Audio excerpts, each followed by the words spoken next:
بناء ثقافة مالية قوية للمجتمع لم تعد خيار، هي مطلب حقيقة لكل أفراد المجتمع. الذكاء الاصطناعي ركيزة أساسية لتعزيز البنية التحتية الرقمية. Every individual has the power to shape their financial destiny.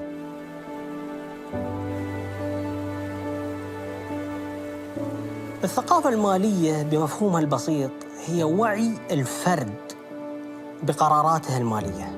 اليوم أكبر تحدي للاستقرار المالي هو قلة الوعي وانتشار الأفكار المغلوطة حول المال، فنرى كثيراً من الفئات التي تنساق خلف الاستهلاك المفرط مقابل الادخار والاستثمار والتخطيط. مستقبل القطاع المالي هو مستقبل رقمي بشكل كبير. اليوم التكنولوجيا هي عنصر أساسي في هوية القطاع المالي.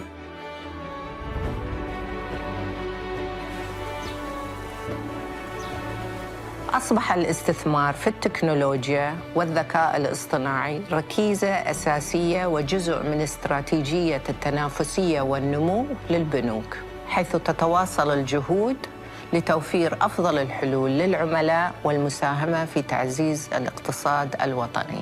نحرص على دعم مختلف المبادرات الرامية إلى تمكين الشباب والارتقاء بمهاراتهم في المجالات الرقمية والوظيفية والقيادية.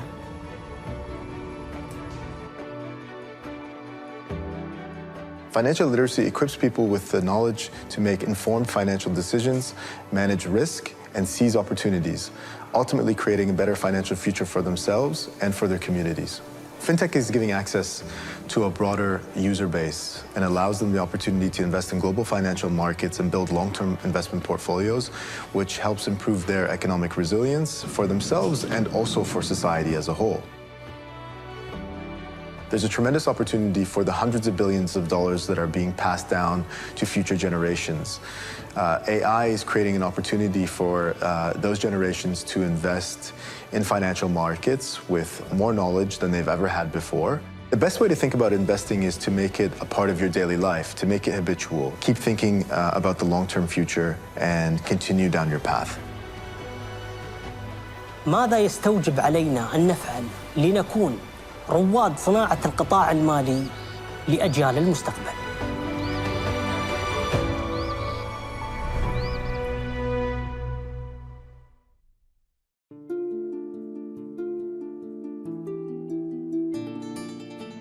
بسم الله الرحمن الرحيم.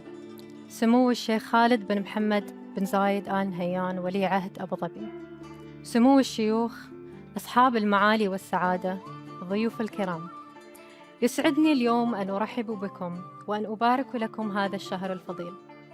ستكون هذه الجلسة باللغة الإنجليزية، فاسمحوا لي الآن أن أكمل بهذه اللغة. Your Highnesses, Excellencies, Ladies and Gentlemen, it is with great honor to welcome you to today's session on the future of finance in the age of intelligence. My name is Shada Shamsi, and I'm a strategy consultant at EY Parthenon. Today, we have the privilege of hearing from one of the most influential voices in banking and financial services. Jim Maarous is a globally recognized futurist and expert on disruption in finance. He is the co-publisher of the Financial Brand, the owner of the Digital Banking Report, and host of the Banking Transformed podcast. Following the presentation, we will have an engaging discussion with the esteemed panel of experts. Hana Rustumani, Group CEO at First Abu Dhabi Bank. Abdullah Al-Mansouri, Managing Partner at i3H Investment. And Firas Jalbout, Founder and CEO of Baraka. Before we begin the presentation with Mr. Maarous, we would like to ask the audience a question through the polling devices placed on the tables in front of you. Please provide your feedback on a scale of 1 to 5, with 5 being the most likely. How likely would you be to have an AI agent manage your finances on your behalf in the next 5 years?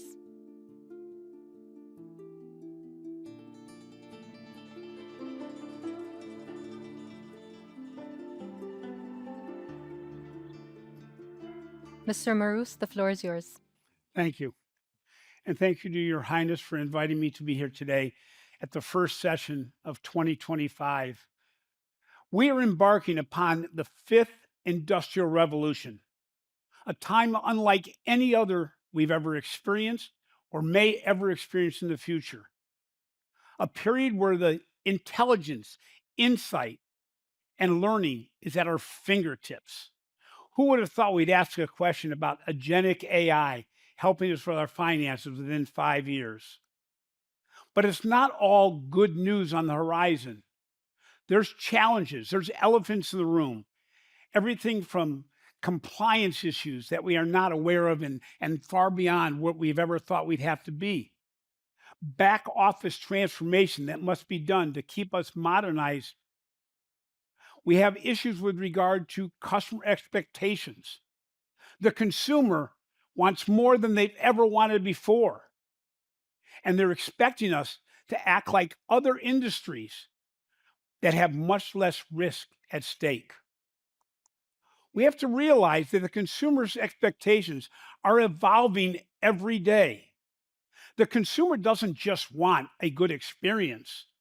They want to have engagement. They want to have dialogue. They want their financial institution to be empathetic to their needs.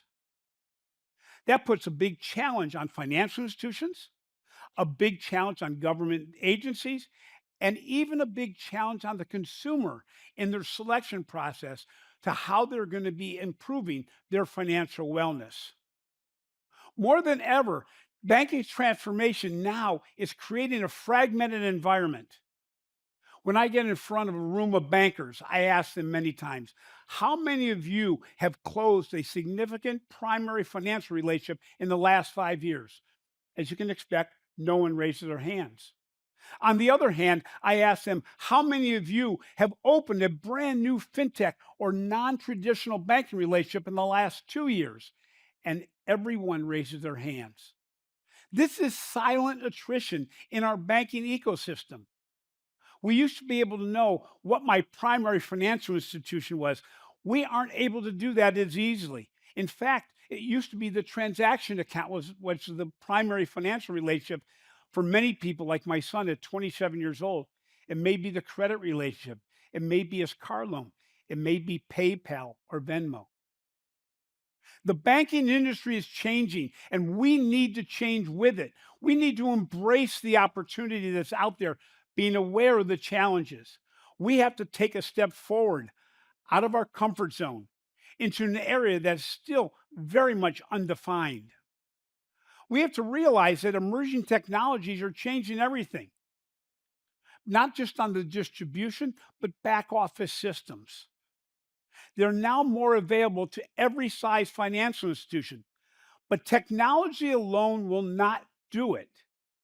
You can invest all you want in technology, but unless you have the leadership, unless you have the people with foresight, unless you have those that are willing to get out of their comfort zone, those who are willing to go beyond what they've learned in the past, to embrace the future of AI and insight and transformation. Unless we have that, we can't move forward even with the best technologies. Legacy systems that are behind the scenes are not keeping pace with what we have to do on the front of the app. You know, it's interesting. Over the years, we've been able to create mobile banking apps that most consumers rate very highly. However, they're not differentiated anymore. They're all good at what they do. The problem is the back office can't support the transformation that we're talking about. We talk about AI and the ability to predict consumers' behavior and what they'll want in the future. Our back office systems often don't support that. And in many cases, compliance is not keeping up with what we're trying to do on the forefront. We have to realize also that economic uncertainty is impacting the way financial services are being consumed. It's never been harder to be a consumer trying to keep your wealth management in check. We have multiple institutions we're using. We have multiple things we have to learn. And every day when we wake up, the marketplace could change in an instant, as we've seen over the last couple of weeks. We are looking for ecosystem that can predict and help consumers do what they are not comfortable doing themselves. But that takes one thing that is hard to achieve: an elevated level of trust. If we don't have the trust of the consumer, we can't transform the way they do banking. We're finding more than ever that where there's challenges, there are opportunities. The challenges of being able to do things differently than we've ever done before, but the opportunity to step into a space that can provide better services, better wellness to a wider array of people at speed and scale that's never been talked about before. As you can imagine, I've been in banking quite a while. I'm not a new person on the block. We talked over 30 years ago about the one-to-one customer relationship. Building that one-to-one future, as Don Peppers and Martha Rogers used to write about. We haven't achieved it yet. In fact, the train has left the station and is actually moving forward faster than most organizations, most compliance people, most legal people in the firm, and most consumers can keep track of. But we're not just talking about financial services.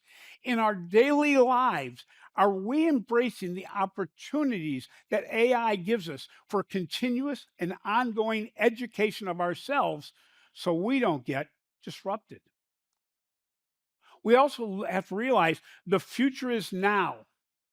The banking tech revolution is giving us the opportunity to move, but we can't wait. We can't hope that maybe it will get better. We used to be able to do in banking, we used to say, I don't mind being a fast follower. There is no such thing as a fast follower. It used to be defined by the size of the organization. We knew that the bigger the organization, the better equipped they'll be for the future. That's no longer the case. We've done research with my firm that show that some of the best organizations in the world are not the biggest, but in many cases the smallest, that have used solutions to move forward because their leadership is ready to embrace change in a space that is not comfortable for them. We also have to realize that in data, we really have the gems of the future. The digital world allows us to have data that is immediately available and expansive beyond our beliefs.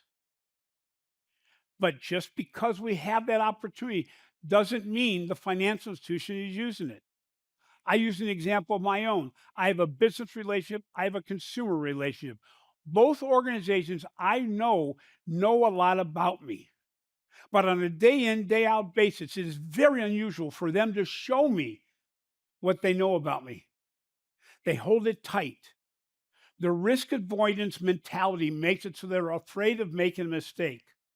Yet, my digital retailer, my digital grocery, even my digital restaurant where I order food from, is not afraid to make a mistake if they have my best interest in mind. That data that's now available in the marketplace can move us forward at speed and scale that's never been seen before, but only if we deploy it on behalf of the consumer and on behalf of others within our organization. We have to realize that the democratization of data is extraordinarily powerful. When I was in banking, you used to have to knock on the head of the data department and say, when can I get some information about the marketing program I just did? It'd be about 6 or 9 months. The best organizations in the financial marketplace today make that data available instantaneously, and not just to a select few, but across the organization, so that every consumer, every person within the organization has the same tools to work from and can give the consumer and each other the same answer. We're fighting that right now. I had an experience on Delta Airlines where it was not a great flight. I tried first through a chatbot to see if they could solve my problem. I then went to a customer service rep. I then went to social media, which is it's kind of like throwing the hand grenade out, because when you go to social media, you've really tried it all. I got the same questions asked of me with different answers provided. A week later, a person called me and said, "Mr. Maroos, we're very sorry. We know you're a very good customer at Delta Airlines. We realize you had 2 flights last month. You have 3 coming up. We don't want an experience like you had coming back from Amsterdam to happen again. We also realize that you called and interacted with 4 of our channels, and we asked you the same questions over and over again. That's a bad experience. We'd like you to know that each one of those are trying very hard to make a positive experience. The problem is they don't talk to each other. What we'd like to do is we'd like to refund the entire flight that you took from Amsterdam to Cleveland on us." They quickly transformed the experience for me, not just because of financially, but because they showed they knew the problem I was dealing with. They also showed that they're trying to solve it on my behalf, not on their behalf. We have to realize also that personalization is what consumers expect right now. Very much like your GPS system in your car. That used to, in the old days, be a map, a paper map on how do I get from point A to point B. But the GPS system today not only tells me the direction how to get there, but through crowdsourcing actually helps me avoid traffic jams, helps me go on side roads to get to my destination faster and better.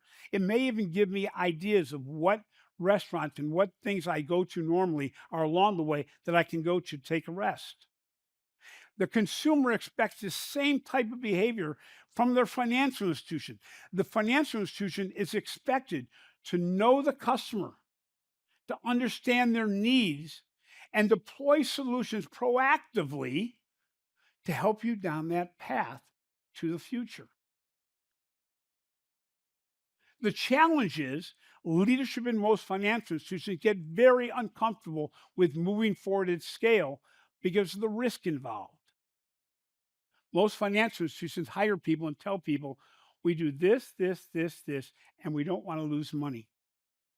On the other hand, WeBank in Shenzhen, China, has over 1 billion customers right now, but most of them, they simply provide financing for phones. They realize if they serve a broad market, they know what their financial return will be, but they also know their customer and can predict what they'll do based on their phone behavior. We have to realize more than ever, innovation is happening at speed and scale that we've never seen before. Innovation has to move that quickly. Not incremental innovation, but large-scale innovation. We used to make annual plans. That is no longer the way most financial institutions are working. In fact, monthly implementations are what we're looking for. WeBank, which I just brought up, does 17 to 18 updates on major activities within the bank every month, research activities and innovation activities. However, again, it takes data, analytics, and technology to drive that innovation. It's no longer about human or digital interactions. It is really more than ever about humanized digital interactions. Very much like AI, it's not about replacing people as much as it is using technology to drive better decisions from humans and humans to drive better decisions by machines. You do not need to be replaced if you continually learn, if you continually embrace the change that's happening, and if you use the AI tools out there to learn every day the art of what's possible. As I said at the beginning of my presentation, what we're looking at with generative AI is to really move forward in predicting on a personalized basis what a consumer, what a business, or what each other are trying to do. It's no longer about what's possible. What's interesting is generative AI has a very short life to date. And yet, it's the most used consumer technology ever in our lifetimes. It got implemented faster than the cell phone did. What is it being used for? Everything. I recommend everyone here start your day or end your day or both asking a chat GPT, a Claude AI, a Perplexity, or any generative AI tool a question and learn how to interact it, because your skill set is going to be based on not the answers you can get, but the questions you can ask. The prompting skills are the tool of the future.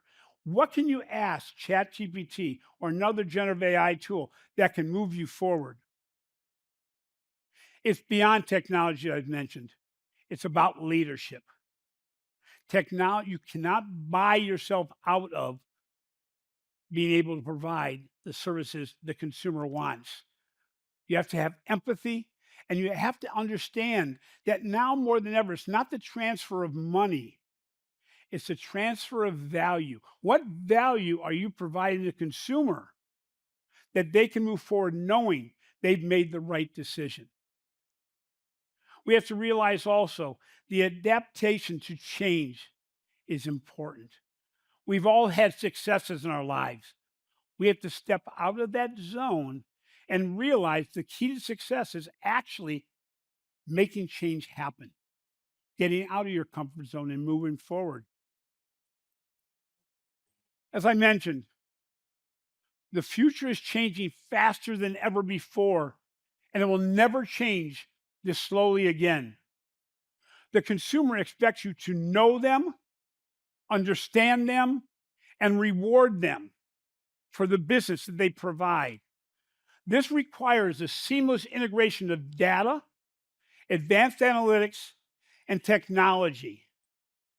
But most importantly, it requires a new leadership thinking, a thinking that evolves and makes it so there's a paradigm shift in what you've learned from the past. This doesn't matter if you're a banker, a regulator, or just a regular person on the street. More than ever, you have to determine, are you ready to embrace change? Are you ready to take risks? Are you ready to disrupt yourself and those around you with new ideas and the acceptance of being an ongoing learner? Thank you.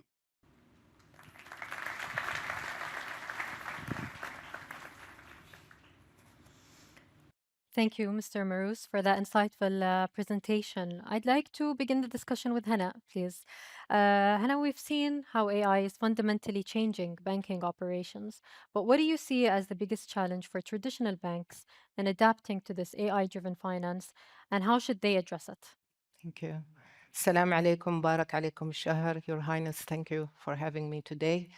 And indeed, today, if you look at the strategy of not only banking institutions, but in general, all the institutions, technology, digital transformation is a key strategic initiative that they have in their plans.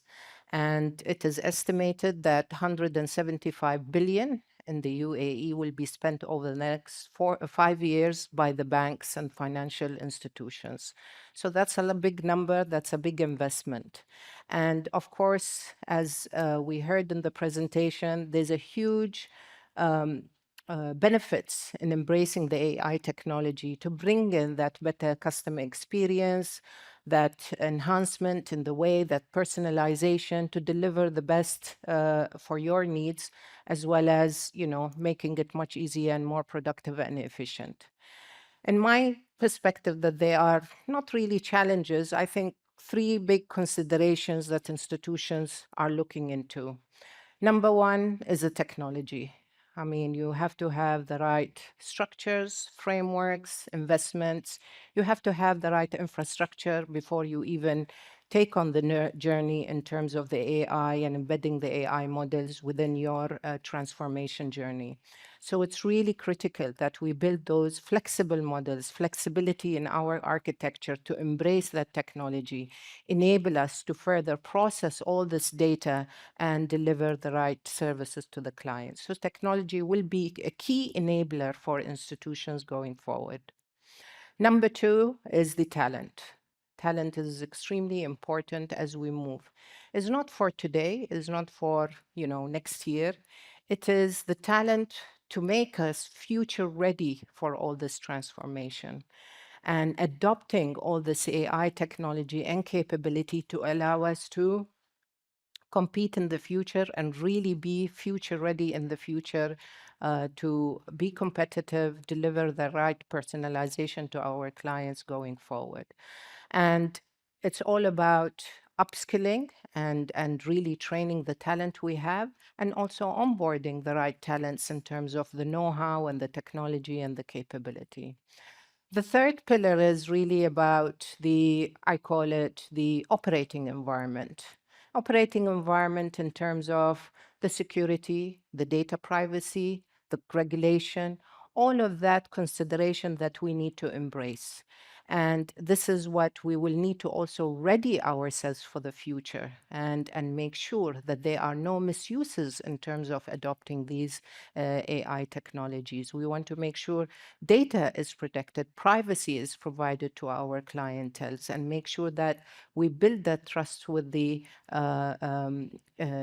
employees, individuals, as well as clients. So that's really an important element that we need to look into. And of course, working as partners with the government, with the regulators in terms of what are the journey in terms of adapting the right regulation and compliance, but at the same time, really positively embracing the AI technology and giving the right offering to the clients. Thank you.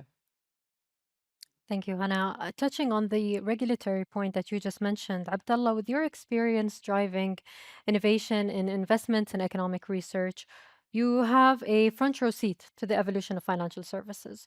So we'd like to know, what opportunities do you see in the current national regulatory and policy landscape when it comes to fostering financial inclusion and AI adoption in the financial and capital markets? Thank you, Shahid. Assalamu alaikum.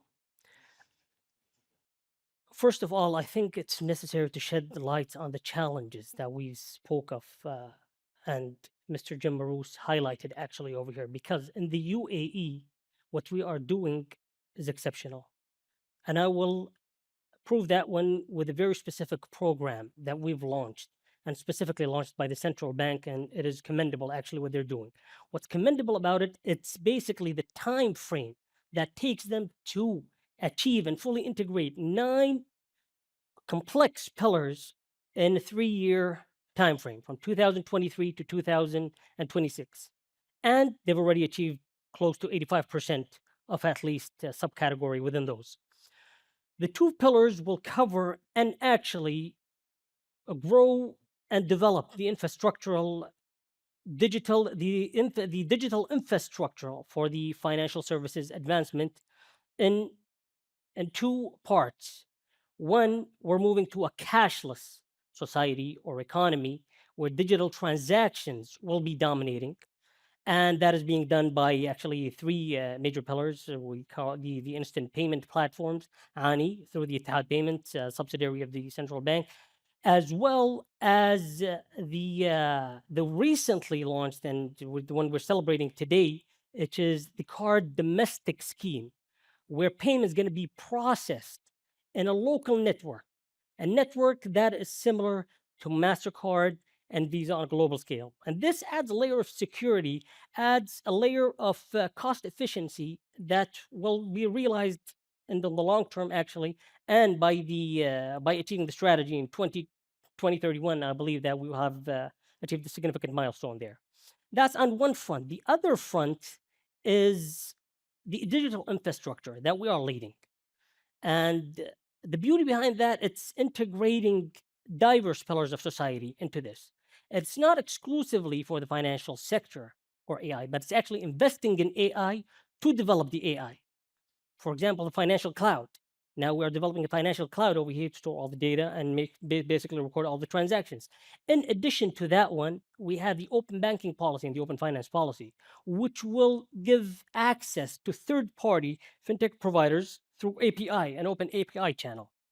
And this is significant. Why? Because we're democratizing data over here for people. So accessibility to financial services will be at the reach of everyone. And that's on the front.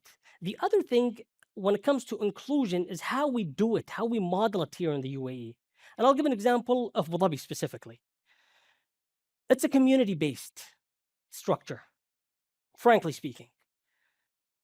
Yesterday, I've read a statement for His Excellency, the Chairman of the Department of Energy. It says, we're moving from just simple regulations to becoming an enabler for businesses.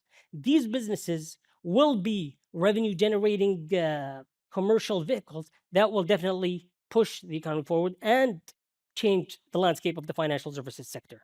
The other thing, His Excellency, as well, the Chairman of the Department of Municipality, mentioned the importance of sandboxes, which is something that we are launching and doing rapidly and frequently here. We pilot projects 1 time, 2 times, 3 times. So that's something that we are like to see at one of the global markets over here, which is the leading one, as we are today the capital of capital, the Abu Dhabi Global Financial Markets, and as well other arenas within the mainland, actually. So these frequent and rapid experimentation in control environment is something that will kind of change the landscape for us. Now, when it comes to inclusion, a lot of people think it's just for the individuals and citizens. Yes, they make the greater component over here, but I think we're already ahead in the game in that one. The thing is, businesses, small businesses, the third sector, and others that are considered under the umbrella, I think this is the direction where we are as well going in the UAE. And today we have actually a minister of for the SMEs and small and medium enterprises. All of that will reshape our financial services sector because it's not just a single player's game. It's a community work. And we are very successful in doing that. Thank you very much. Alhamdulillah. Thank you. Thank you, Abdullah. To Firas, please. We've heard from Jim, and he's highlighted how AI is revolutionizing banking by kind of anticipating the customer's needs. How do you see AI shaping investment management, and what is the most significant impact we can expect in that space? Thank you. Your Highness, thank you for having me here today. To the dignitaries in the room, thank you for being here. It's an honor to be in front of you speaking about this important subject matter. Before I address the topic of AI specifically, I think I'd like to make mention of the fact that I believe that investor participation in capital markets can be a great tool for wealth creation, and then think about how AI can further that goal. Now, with that being said, we know that investor participation creates greater output, builds financial resilience, and simply put, when people feel more financially secure, they contribute to innovation and create more value for their society. With that being said, I mean, we know that historically capital markets investments have outperformed cash and real estate. However, investor participation in some economies remains low. Recognizing this opportunity here in the UAE, policymakers have adopted new policy and are now encouraging more private companies to list publicly, and also have gone one step further and actually reformed the pension system more recently to encourage longer-term investment in the system. Now, with that being said, the question really is, how can we utilize AI to further this goal of getting more people to invest in capital markets to improve their financial standing? With AI in particular, there are multiple ways that it will impact financial services. With investment management, I think that the interaction at the very outset is changing with AI. And what I mean by that specifically is that there's a huge shift in how technology will be used to access financial services. We went from the desktop to mobile and now to AI-based applications. And that change creates a massive opportunity for new brands and new products to emerge. And that's important specifically because there's about $80 trillion of wealth that is expected to be passed down in the next 20 years from older generations to new consumers.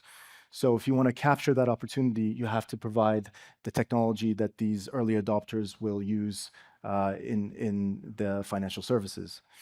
Finally, I think the idea that we will have co-pilots, investment co-pilots that we will use as individual consumers is very close to coming to fruition.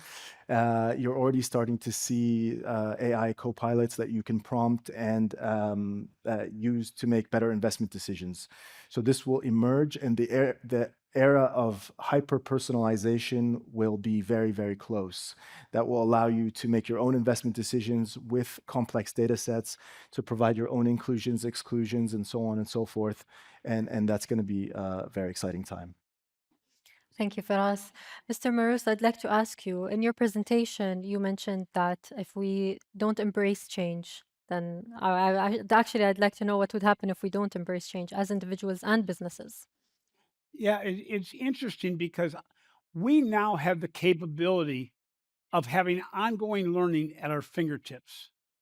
Now, the challenge is if you don't take advantage of that opportunity, we have the risk of being displaced, either in not doing what we've always loved doing or not doing what we'd like to do in the future. It's so exciting as I look at my family, my wife and my son, how they've embraced change and how they've moved forward at scale on their own, not because of me pushing them, but using the tools that are available. If we don't use these tools, we will fall behind. I see that in just deciphering our daily news. We can use generative AI and ChatGPT and other tools to define what really is going on in the world. But again, as I mentioned, it's all about prompts. It's about knowing how to ask the questions. But if we don't do that, we will be displaced. And I think all of us have a fear of what AI could bring. We all have a role in making it what it can become and looking at the rails and helping with those rails. Thank you. And finally, may we please have your insight on how likely would you be to have an AI agent manage your finances on your behalf in the next 5 years? Well, I'll tell you the results of the oh my gosh, it looks 5 like, are most likely, it seems like. yeah, it's relatively light, but the reality is 37% on a scale of 1 to 5 think it will happen. I think it gets down to one thing. I think number one, we should save this slide and see where we are 5 years from now, because I think our anticipation of what will happen may be over aggressive in some ways, even though it's happening so quickly. Because I think what we have to worry about is the whole factor of trust. We're only going to embrace agentic AI slowly, probably not starting with our finances, but with other things. But I think as all the people on the panel today brought up, the potential is massive. And if I look in this region, just what's going on in the UAE and in this whole area, in innovation, in digital transformation, in financial institution transformation, I think it's possible. It's a matter of, are we going to be doing small steps before we do large? And are we going to trust the data to go where we want it to go? Some people will never go forward, and that's not a problem. But I think overall, we'll all benefit from the output from these AI tools. That's interesting results. I would like to express my sincere gratitude to Mr. Maaroos and the esteemed panel for sharing such insightful perspectives during this discussion. And I would also like to thank His Highness Sheikh Khalid bin محمد bin Zayed and his distinguished guests for your valuable presence today. In closing, I would like to invite Your Highness to the stage for a group photo. Wassalamu alaikum wa rahmatullahi wa barakatuh.